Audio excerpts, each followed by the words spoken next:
No torture here. Yeah. Any doubles for Pahandaka and Fahad Kundo? Alright, so these are the survivors of this. Three out of berapa orang, Pak? 11 years. 11, yay! Top 3! Thank you.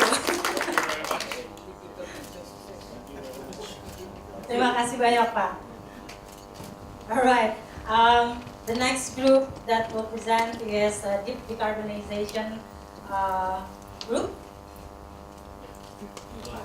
Pak John? Pak Handaknya baru datang ya? Pak nanti foto sendiri ya Pak? Nanti di crop Pak? Mana Bapaknya? Nanti di Photoshop Pak? Oke. I'm not sure that I understood that. Pak Handaknya just arrived, so I thought that we're just going to have his photo taken and then Photoshop. And I'm afraid we've lost a few of our group, but it was a very good group as well. So we addressed the future, and a decarbonised future, and I thought I'd start just by saying our vision that we came to at the end. And our vision as a group is to achieve low emissions development through decarbonisation in all sectors: power, transport, industry and buildings. Energy will be used efficiently and available to all citizens, including rural and remote communities, to support economic prosperity. We commit to working together on improving buildings and appliances and their standards, conducting collaborative research on solar and storage, assisting capacity building for local government, for mitigation, planning and assessment, and sharing best practices and the lessons learned from work on industrial and transport energy efficiency in other countries. So it's a very general vision because we're seeking to be part of a total decarbonisation of the energy system, but one that provides energy for all. That's the balance that must be met. I think what's also interesting is that a lot of the specifics that we came up with have already been recommended by other groups as well. So for example, and I'll talk a little bit about this, the importance of better building standards. Dave Briggs' group talked about that. Biofuels. Electric scooters came up in our group also and in the transport group, and the opportunities for solar. So, I'm not sure, could you move on the slides to the next one please? The group then came up with, I think it was 13 separate actions that were proposed, and if you go to the next slide you'll see the balance of the 13. Next slide please. And I'm not going to go into all of those because we don't have time, but I think it is important that while we prioritise our actions today, many of the other actions are important and we may still collaborate on them. And so I hope that the list of initiatives that the different groups have, we can share around so we can perhaps see different collaborations even if they're not in the prioritised actions. Next please. We did start the timetable, and I'm not going to go through that in detail other than to say I think the first thing that we identified needed to happen was community capacity building, and particularly working with local governments, because many of the decisions that are important will be made by local government. And the second thing we thought was an urgent action that can be taken now is building and appliance efficiency standards, that we can move on that straight away. Can we move on please? Now that's just a photo of our, you probably can't see it, it's a photo of our blackboard, but now if you put it on the next slide you'll see how we prioritised. And essentially what we looked at was what was the impact of certain items, how big an impact on decarbonisation, how much we could reduce carbon emissions by doing that action, and comparing that to how difficult it is. And obviously the first things to do are the things that have the biggest impact but are not so difficult. And if you look across the top, that's up here, we identified the first priorities, which were building capacity in local government, energy efficiency, solar and storage, and biofuels. Next slide,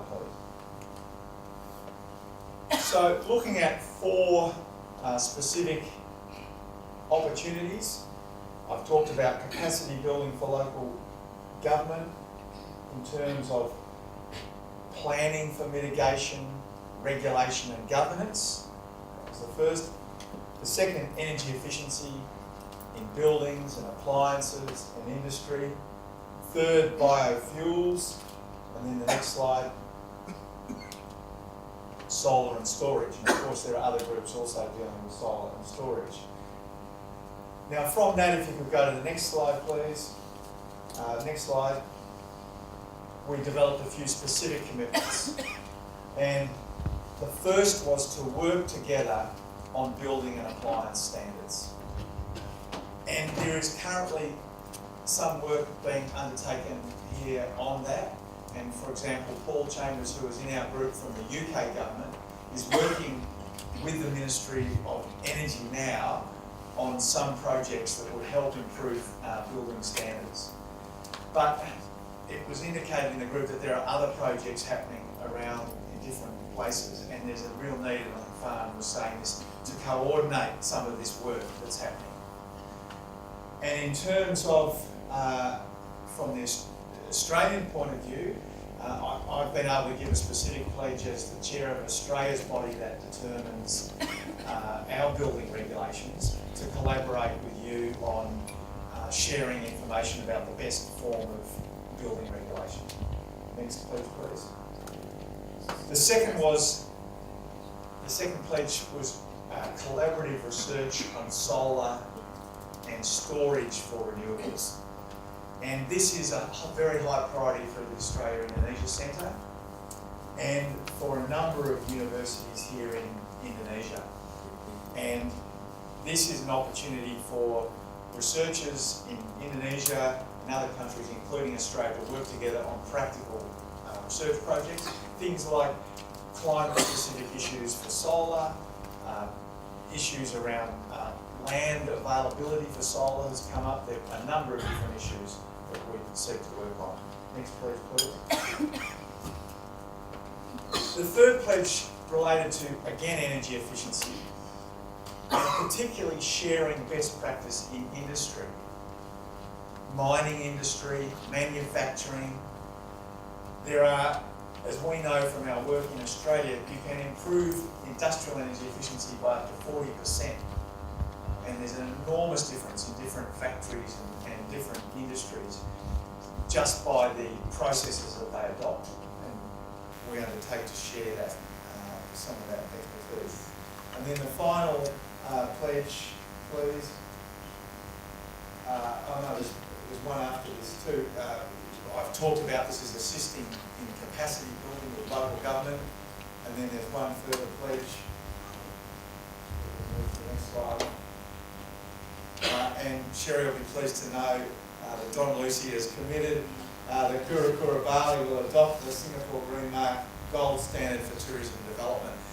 And that really brings us back to where we started on building standards being such an important and practical thing that could be done. And so it's a good place to finish also. Thank you.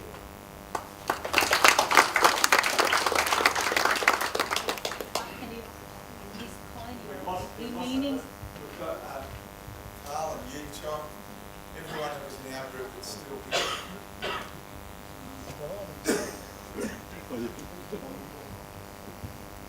Sit down. All right. Well, you can hold it up, Carl.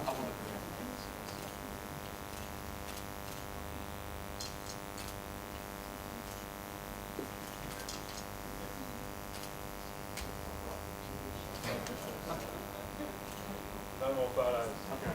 Okay. Thank you. Thank you, Jim. To present is urban development / island sustainability. Chair lady herself. Thank you. I think our group had a very lively discussion, and I just wanted to appreciate all of them, because I think one of the objectives of this workshop, at least in my workshop, I felt was satisfied, because we had people with different backgrounds, different experience from the private sector, like Ainsley from the Swire Group, as well as TJ from Kura Kura and a few other real private sector people.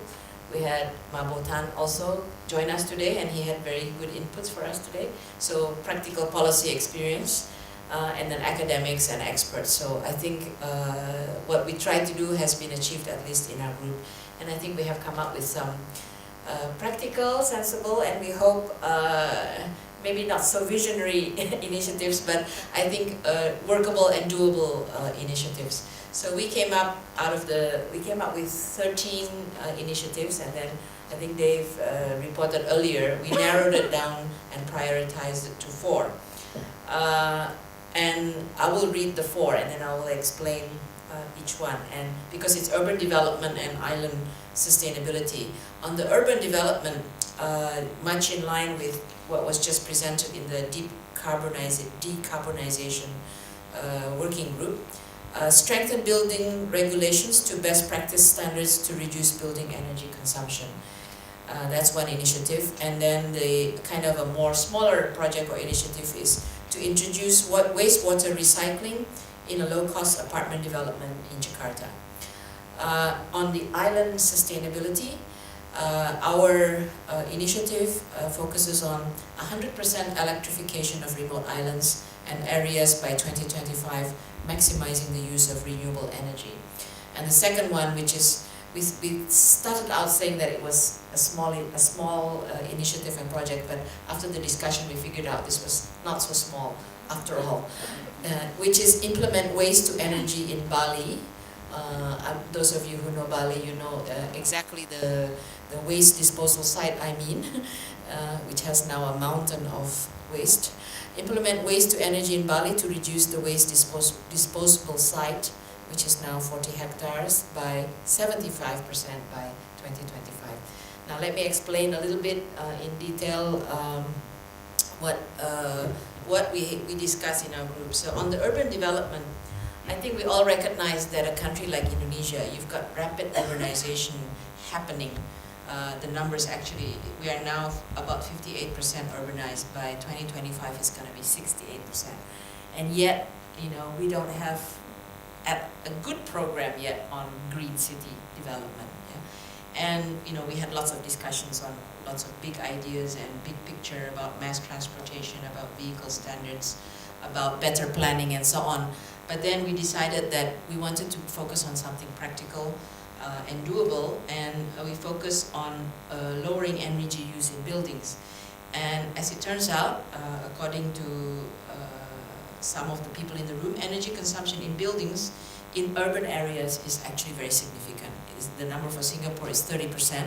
So if you actually focus on low-hanging fruit, as Mr. Mabo Tan enlightened us, if you just focus on the low-hanging fruit, which is reducing energy use in building, you can actually already achieve a lot in terms of green city development.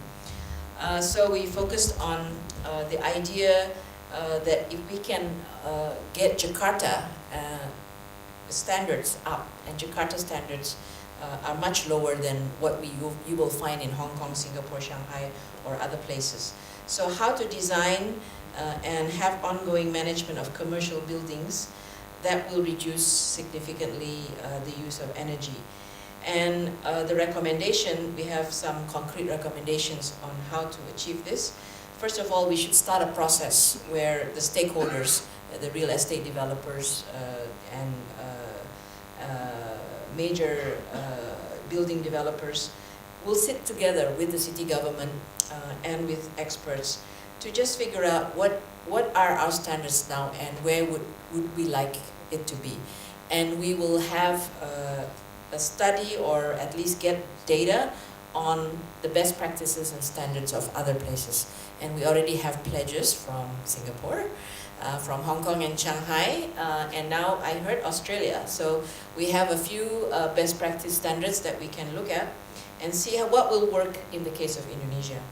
Jakarta, more specifically. I think we will make an approach to the Jakarta city governor to see whether he will buy in on this initiative, and then we can proceed with the stakeholders. And we also emphasize that enforcement and reward and punishment system has to go along with this. I mean, the end objective is to come up with better standards and better regulations. Then you have to think about the enforcement and the reward and punishment. And the green mark scheme was explained to us what's going on in Singapore, with the gold standard being the minimum, and then how you can get reward with more space if you go for platinum. And this is already something there's already a standard there, where we don't have to reinvent. It's more a process of how we can get there. On the smaller project, which is the community-based sustainable management of water use in urban neighborhood, this is a specific project by the Surya University Sustainable Center, and it is focusing on how to recycle wastewater in low-cost apartments which are being built in Jakarta. And there's a lot of work to be done in terms of what is the right technology and system.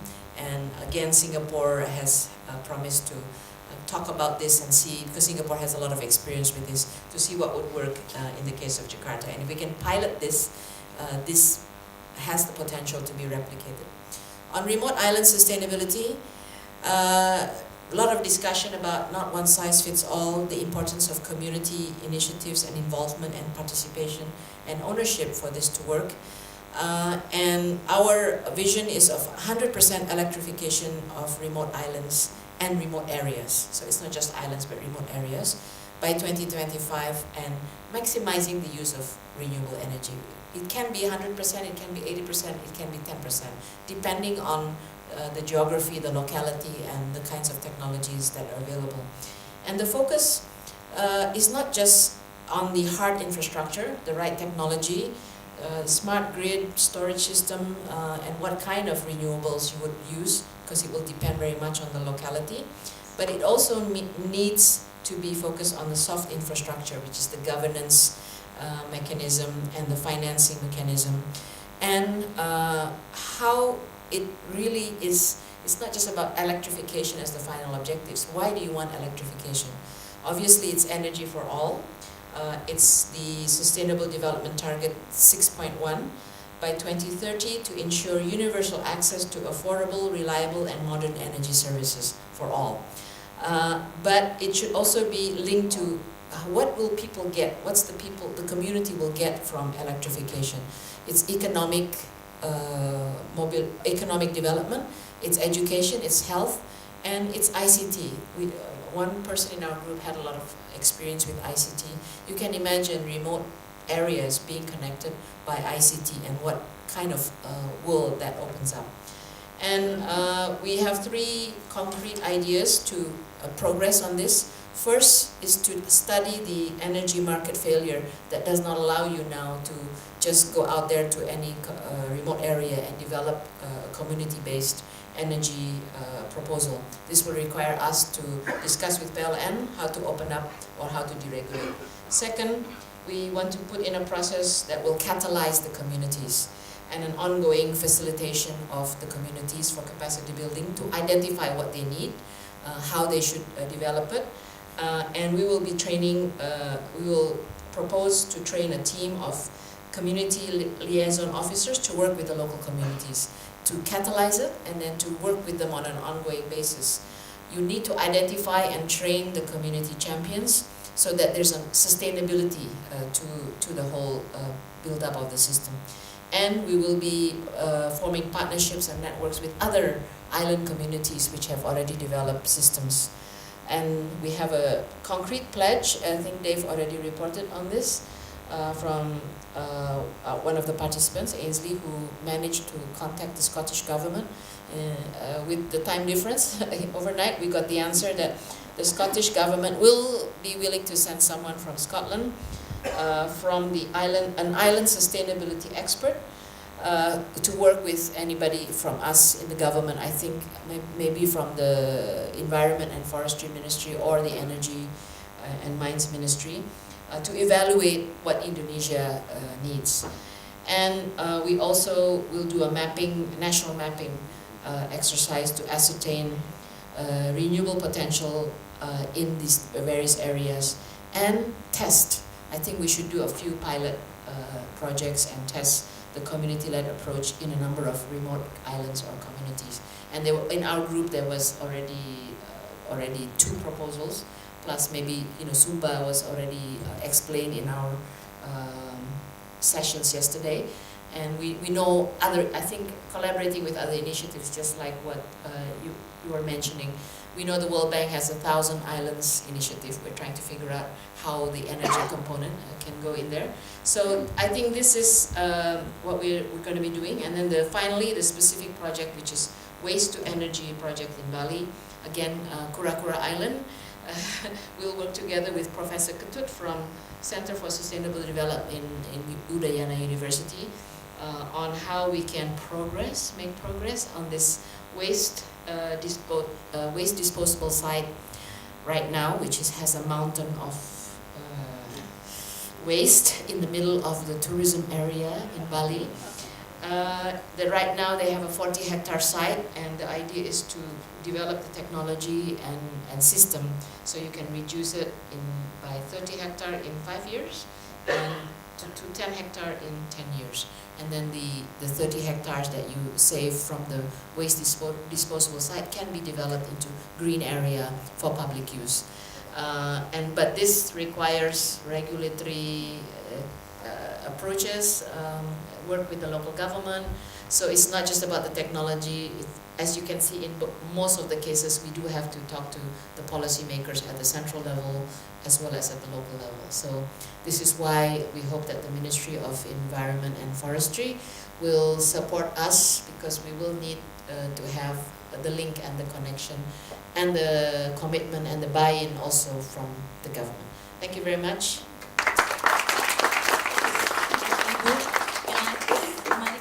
Your team members to join you on the stage. The ladies can sit down. The ladies can take a seat. Who wants to hold this?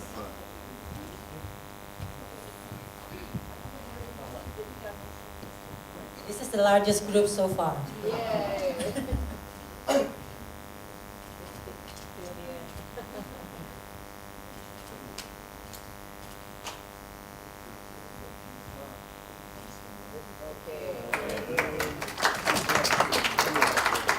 Thank you.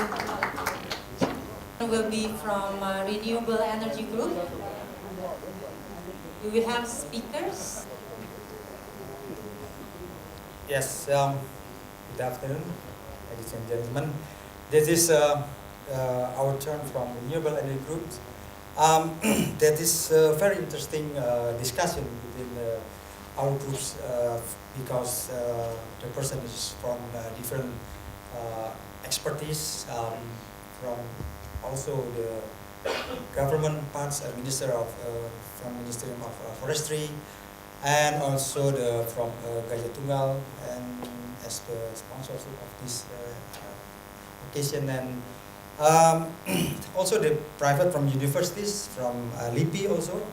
I think very grateful for the live discussion. It's very interesting and fruitful discussion.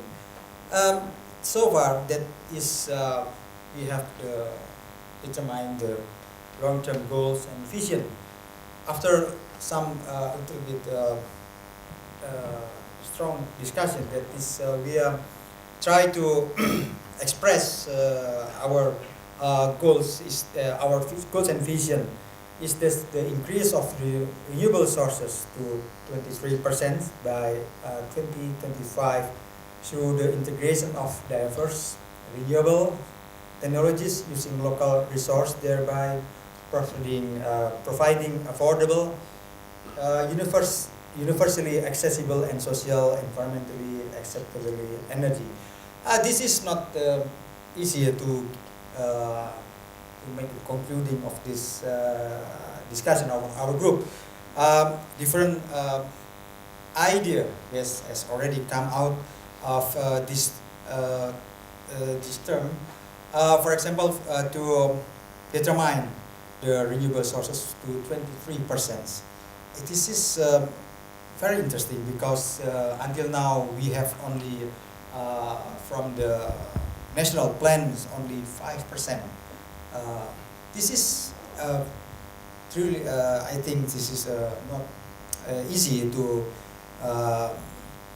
set up the this percentage, because we must have some certain action plan that we have later I will explain. And the vision is to integrate renewable resources on and off-grid through incentives, education, coordination, and technology solutions.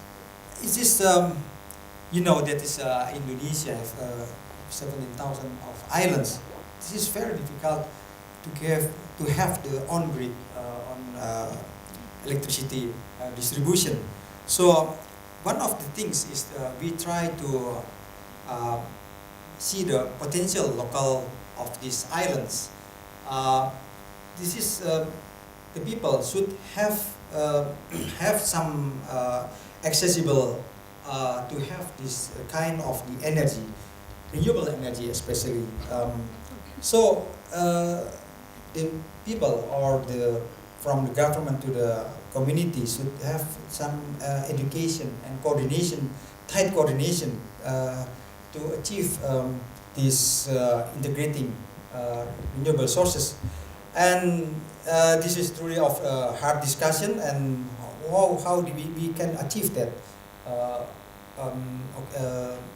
This trying to integrate, especially from we have Indonesia from west to east. It's very large islands, and should we have some certain action that we can doing in short terms. So, for example, we try to in terms of action plans, 5 years plans of we come to the point one, the national incentives tax etc. for renewable energy, since we know that the tax is now is a little bit high.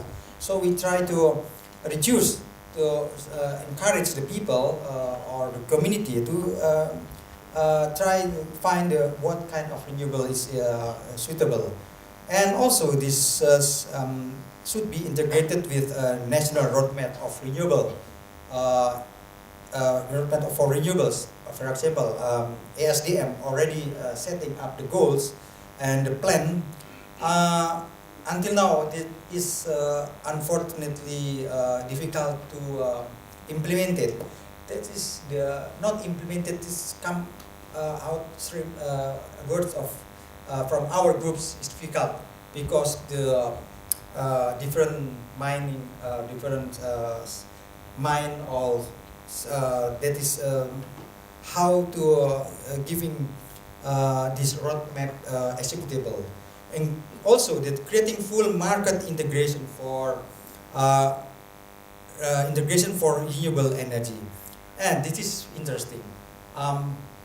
Since I have told that this Indonesia has a very large area, and we have only 5 big islands and thousands of small islands. This is a very challenging market for us.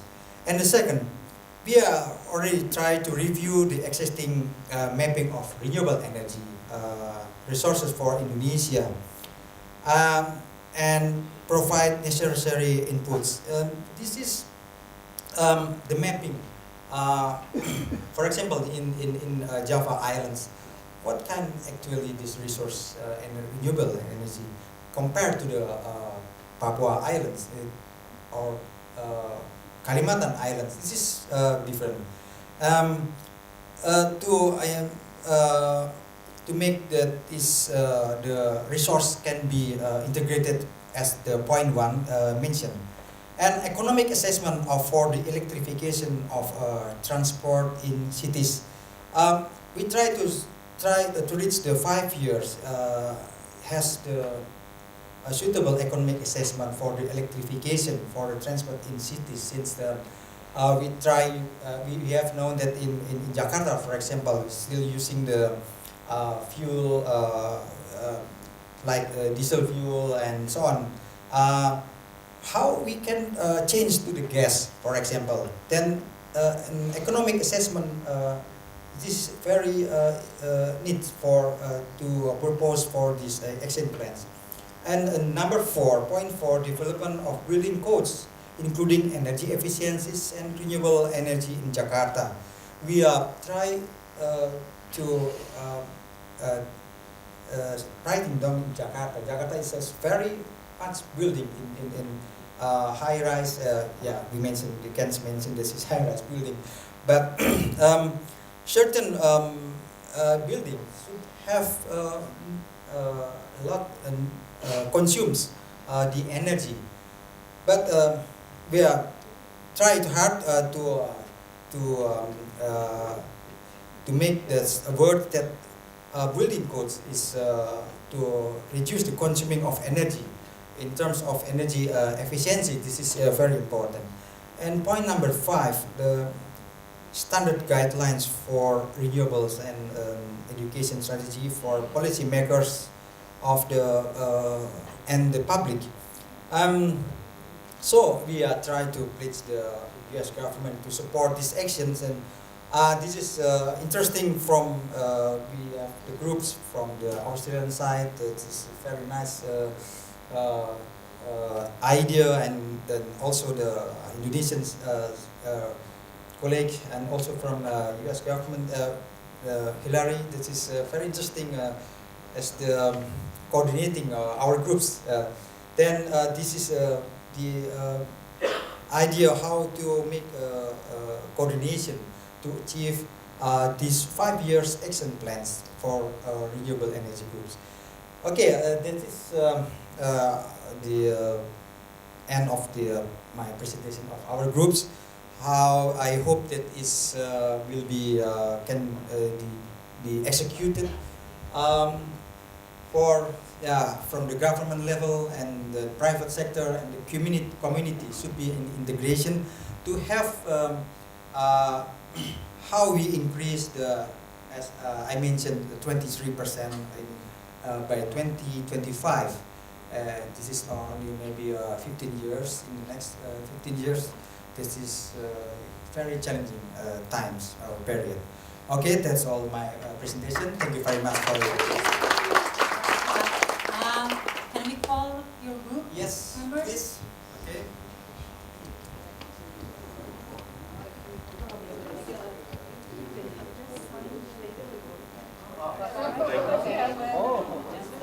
This is the largest group, but they leave the paper blank. Too many to sign, right? So now we're going. For the picture, you can borrow this one. So after the photo group, then we will have them to sign the. Thank you. Thank you. Maybe you have to sign later. All right. The last but not least is the Sustainable Tourism and Energy Group. My favorite group because I was in the group. So,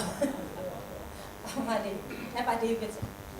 Yeah, the Sustainable Tourism Energy Breakout Group is a very interesting thing, and most of the participants are very pragmatic and very simple to give ideas. So our conclusion is very simple but can be followed up. And even though we have academicians and scientists, I'm surprised that we have a very pragmatic academician and scientists.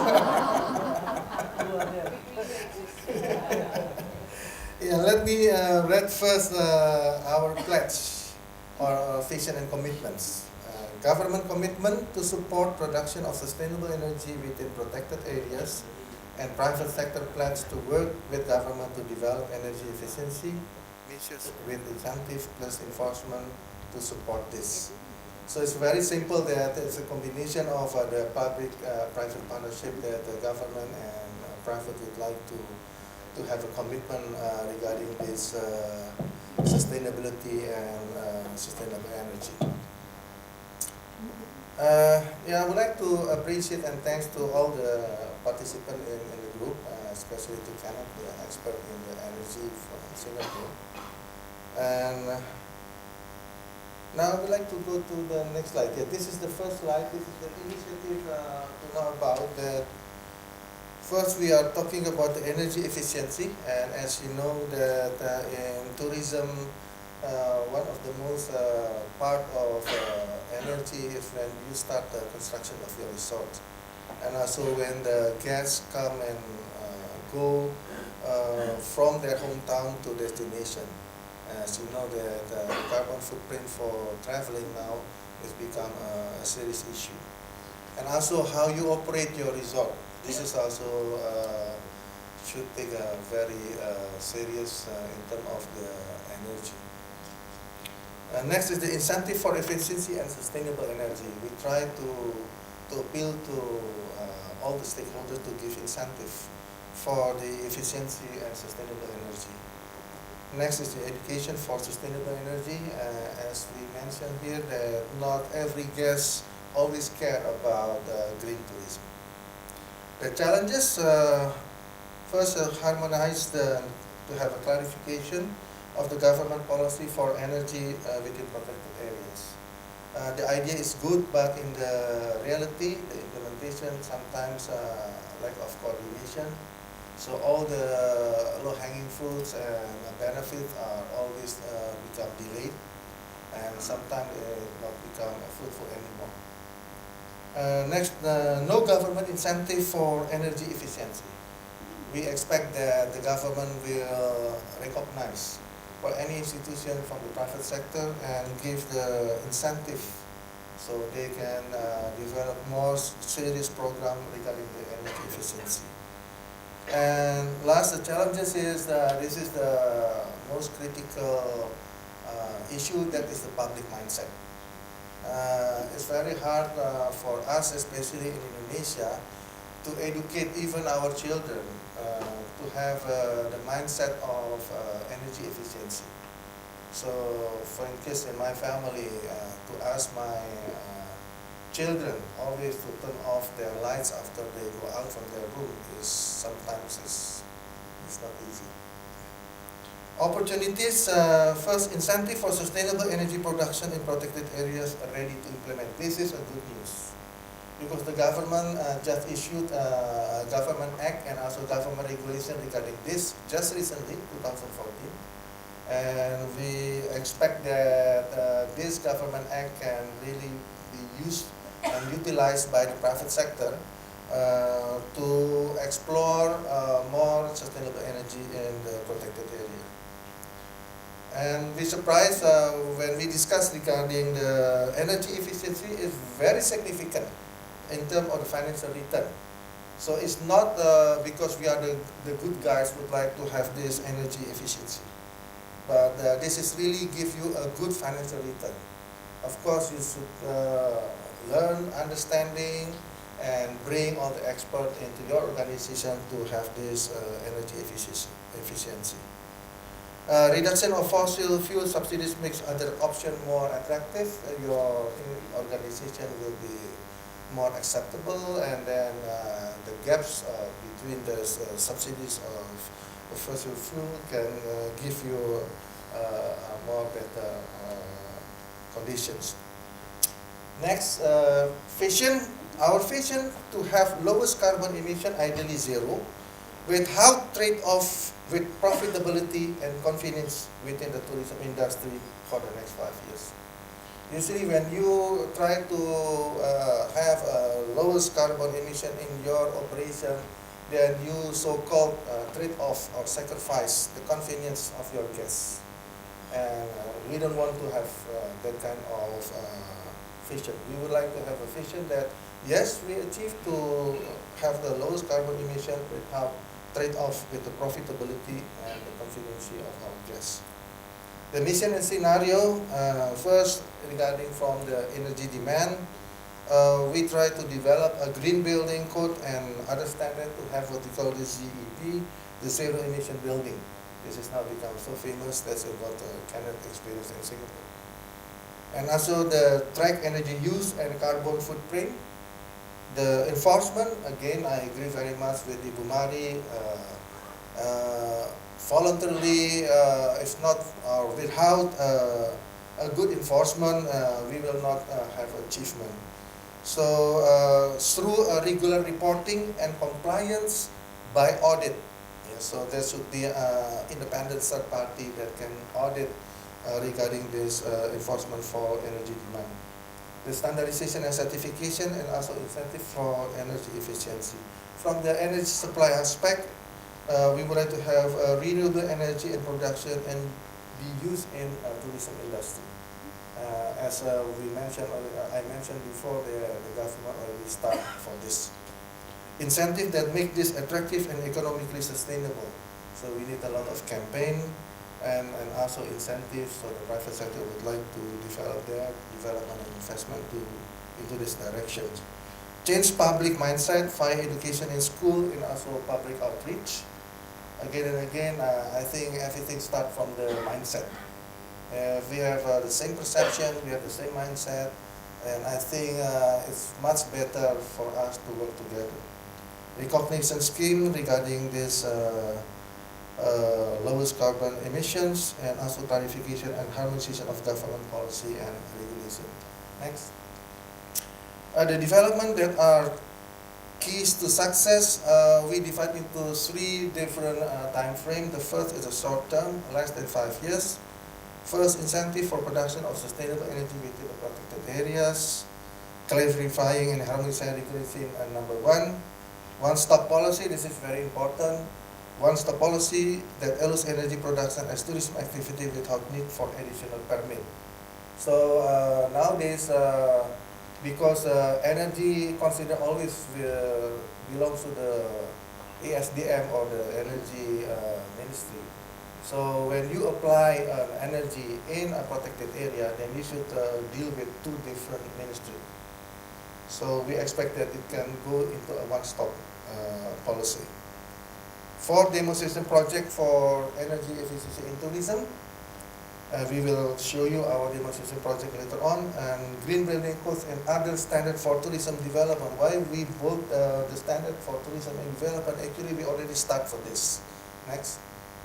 And this was happened early March this year when Ibu Mari had the initiative, bring in 7 different ministries actually, including Bappenas, the Fishery and Coastal Ministry, Environment, Forestry, Interior, sit together and to have the initiative to have the standardization and certification for sustainable tourism.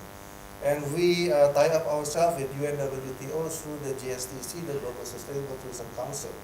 And it's still on, Ibu Mari, so this is the good news. We are still discussing with them, and we are waiting for the direction of the new Minister of Tourism, and we will follow up again. Next. And the short term,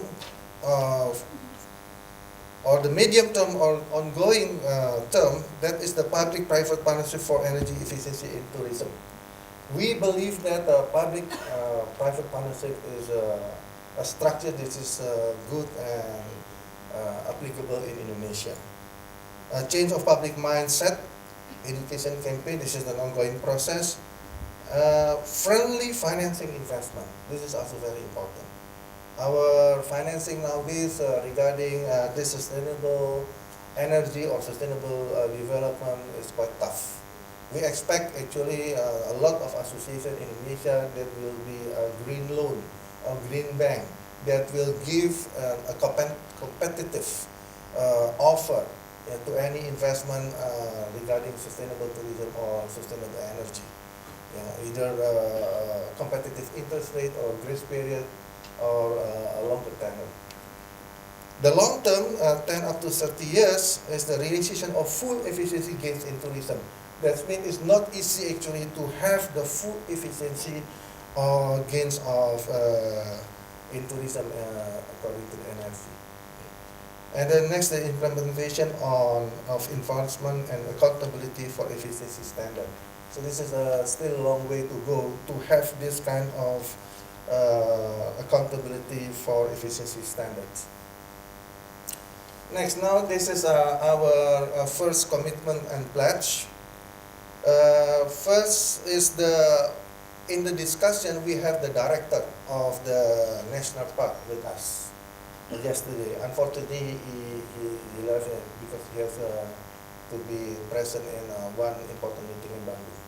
But yesterday he said yes, this is it's confirmed that the government means that the Ministry of Environment and Forestry will provide sustainable energy within the protected areas.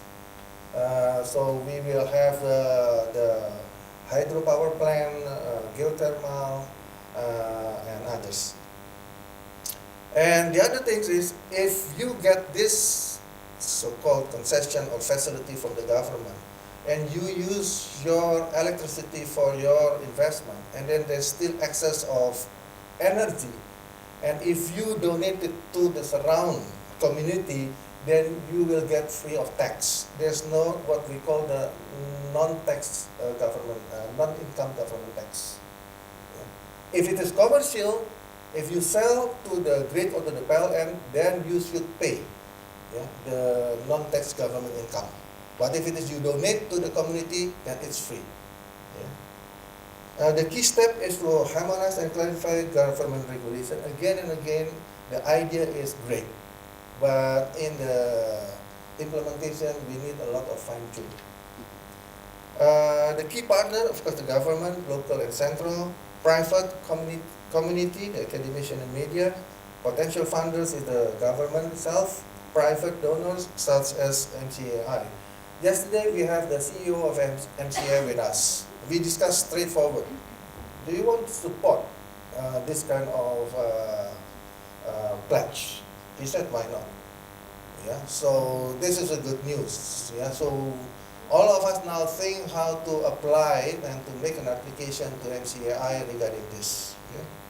The person leading regarding this is the DGs, the Director Generals, and the directors from the Ministry of Environment and Forestry regarding this sustainable energy from the protected areas. Next. And this is our second commitment or pledge. The first commitment and pledge coming from the government. The second commitment and pledge is from the private sector.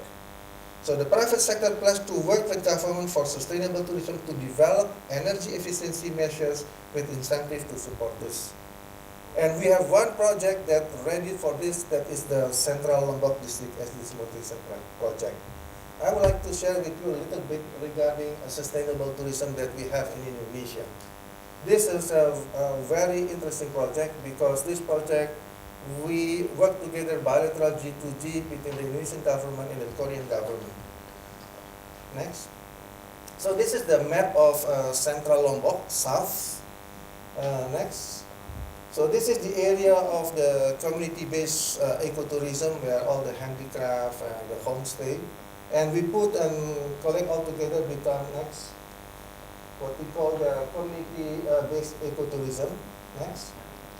And this is the two areas that belongs to the Minister of Environment and Forestry and Central Lombok. And we put this as next as the nature-based tourism. Next. And this is the area of Mandalika. This is the high-end exclusive of tourism development.